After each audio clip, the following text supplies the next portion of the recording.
Well, it's the end of Week 4 Super Week. We are at the Lunar Revel party afterwards, and someone is celebrating that. Someone is Stixxay, who probably got Player of the Week. We don't. Do you know if you got Player of the Week? No idea. Probably got Player of the Week. Anyway, yeah, we haven't found out yet. Either way, this is brought to you by Alienware. So first off, are you going to be sticking around and celebrating here? I'll be honest, I had no idea this was even happening. So I just walked out and I was like, why is there so many noises and stuff? Maybe, I guess it depends. We have a team dinner after this, so I guess I'll see.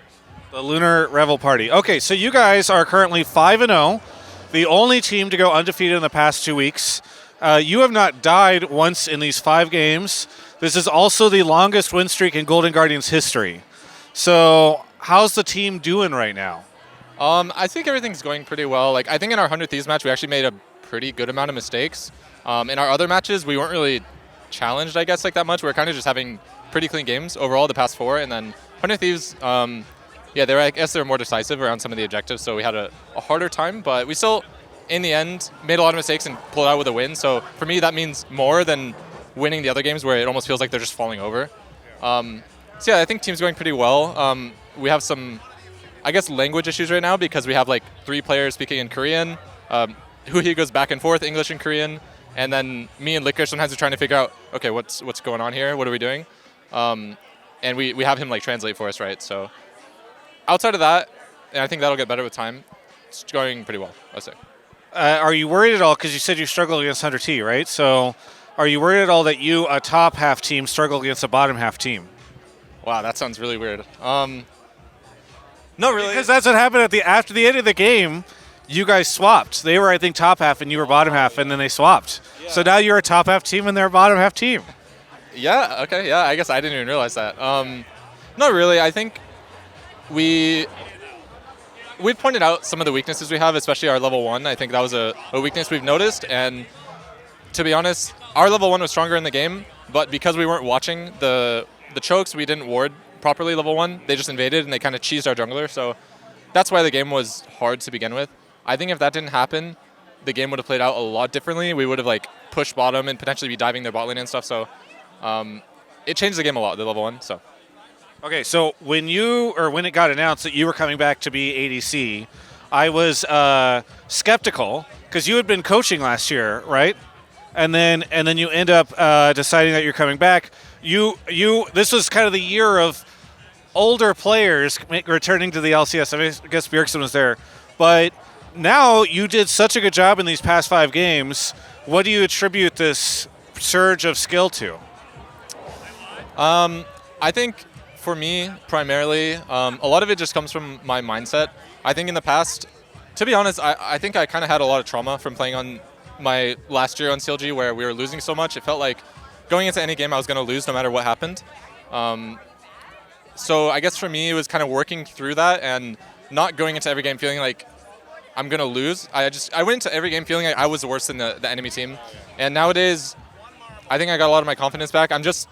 I learned to just use my instincts more because I think usually when I use my instincts, my gut tells me what is right. And I wasn't doing that before. And I was playing almost not to lose rather than playing to win. And outside of that, I mean, I have the best jungle support in the league, in my opinion. I think River and Hui are like the #1 in their roles, so it makes my life a lot easier. And they're just really good. So. Yeah, I heard during the offseason, the rumor was that Hui specifically wanted to play with you. Is this true? Yeah. You guys have this conversation? Am I breaking this news to you now? Yeah, I mean, there were some talks about me potentially moving teams as well, and ultimately because I heard that Golden Guardians was talking to Hui, I started connecting with him, and then that's what made me stay ultimately because I've been playing versus him for years. I know he's really good at support, and I also know how he is in the team environment and how he kind of leads everyone in the game. So I really wanted that for my support, and I really wanted to play with him. So hopefully it was mutual, but yeah. There are some people that are going to look at the standings right now, see how well you guys are doing, and say this is a fluke. It's Golden Guardians. What would you say to those people? I think it's valid. You know, I get it because just historically, I mean, even when people. We just went 5-0, but I think if you hear the name Golden Guardians, you're not thinking good team. You're still thinking, yeah, like it's just the Golden Guardians. I think all we can really do is just win, just keep winning, and that's the only thing that can change people's opinion. There's nothing else we can do about it. Anything that you want to say to any of the fans out there?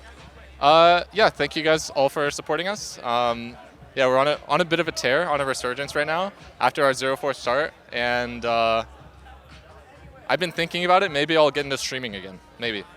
We'll see. Yeah. Very exciting. Well, it was a good run, but now you're going to stream, so you'll suck. No, I'm just kidding. Anyway, thanks so much for the interview, Stixxay. For everyone else, you can check out the rest of our coverage of all things LCS live from the Lunar Revel Party right here on my YouTube channel. It's the Lunar Revel Party here at LCS. We just wrapped up a round robin 1. I don't know how many weeks it's been since this outro was filmed. Maybe you're like, Travis, you really need to film some new outros, but I don't, because I'm my own man, and I employ myself.